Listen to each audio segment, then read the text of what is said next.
在之前手动转发 prompt 的基础上，我开发了一个 agent， 可以自动转发 prompt 的 app。现在 agent 可以按照自己规划的流程自动推进，直到任务结束。来看看这个例子，让 Hermes 调研和简单实现 Mac 系统上 Markdown 中的代码快高亮。这个 profile 是专门做流程管理和任务分派的，它不直接参与任何任务和流程。我提示词中加了每一步要确认，不需要确认的话，它也可以自动执行下一步。可以看到 agent 将任务拆分之后，自动将任务分派给了不同的 agent， 包括 Claude 和 Codex。当然，这里是调用 Claude 和 Codex 的 CLI。Agent 使用 App 内置的转发功能，将任务和目标转给了另一个 Agent。通过右边的面板可以看到被 @Agent 收到的 prompt 和执行过程。收到 Agent 的回复之后，自动确认是否执行下一步。可以查看回复的内容和右边的 Agent 的输出是一致的。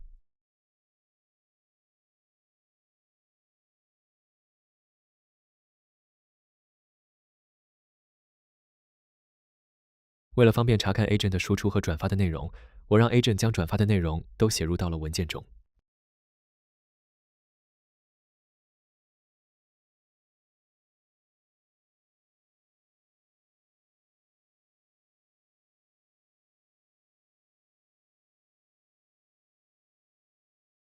任务完成了，来看看结果。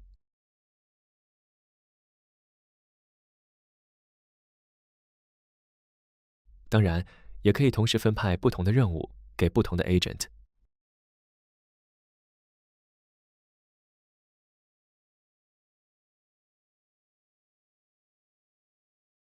手动转发也是可以的。这些功能都是在这个 App 内实现的，这样可以让 Hermes Agent 自主完成一些复杂的任务，还可以调用 Hermes 之外的大模型工具，而且整个执行过程完全可视化。Claude、Codex 和 Gemini 这种以 ACP 接入在 Hermes 之外的模型，目前是不能转发 prompt 给 Hermes 的 profile 的。这里简单讲一下实现的原理。App 在 Session 创建时会为它注入一条 System 角色的信息，信息里会用自然语言告知，在这个 App 里，你可以按照规定的格式将 prompt 转发给其他 agent。大模型通过上下文内学习就能很快掌握这个能力。在收到需要转发的 prompt 后，它会模仿这个格式进行输出，随后等待回应。接着 APP 会解析这个格式，将 prompt 转发到对应的 agent。任务完成之后，再把输出结果返回给最开始分派任务的 agent， 从而完成一个完整的对话闭环。Agent 只要知道其他 agent 或模型擅长做什么，就可以主动去分派任务了。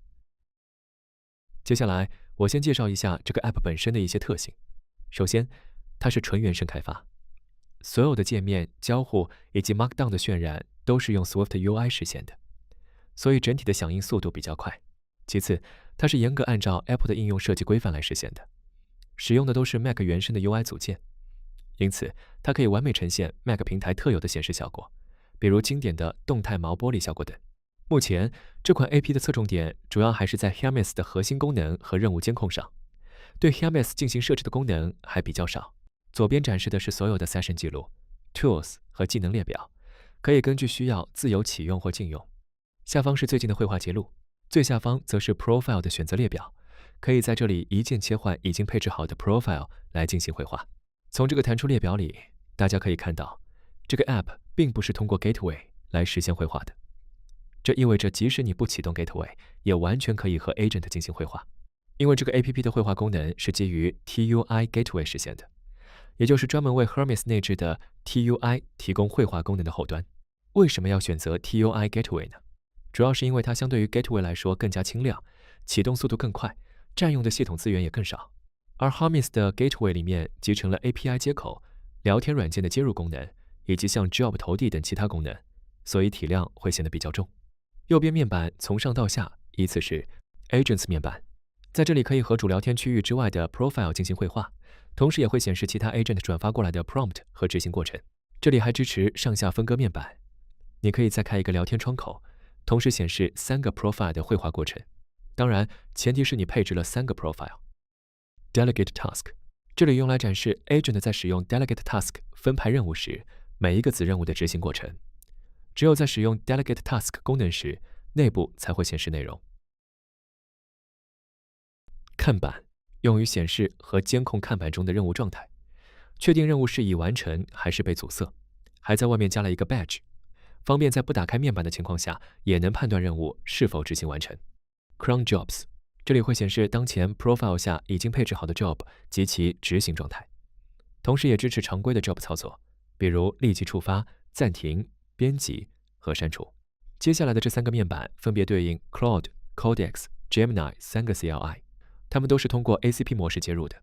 你可以在里面直接和 CLI 对话，也会同步显示从 Hermes Agent 转发过来的 prompt 和执行过程。因为这3个 CLI 主要都是针对编程任务的，所以我在右上角加入了一个切换工作目录的功能。使用这些功能的前提是你的系统中必须先安装好这些大模型的 CLI。最下方的设置，在这里可以切换亮色或深色主题，更改语音识别的语言。App 内部使用的是 Mac 系统自带的语音识别服务，目前中文的识别效果一般。App 的主要功能介绍完了，欢迎大家下载体验。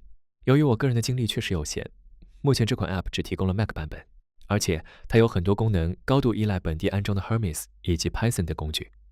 加上 Hermes 最近更新比较频繁，大家在配置和使用过程中如果碰到什么 bug 或问题，还望多多包容，及时反馈。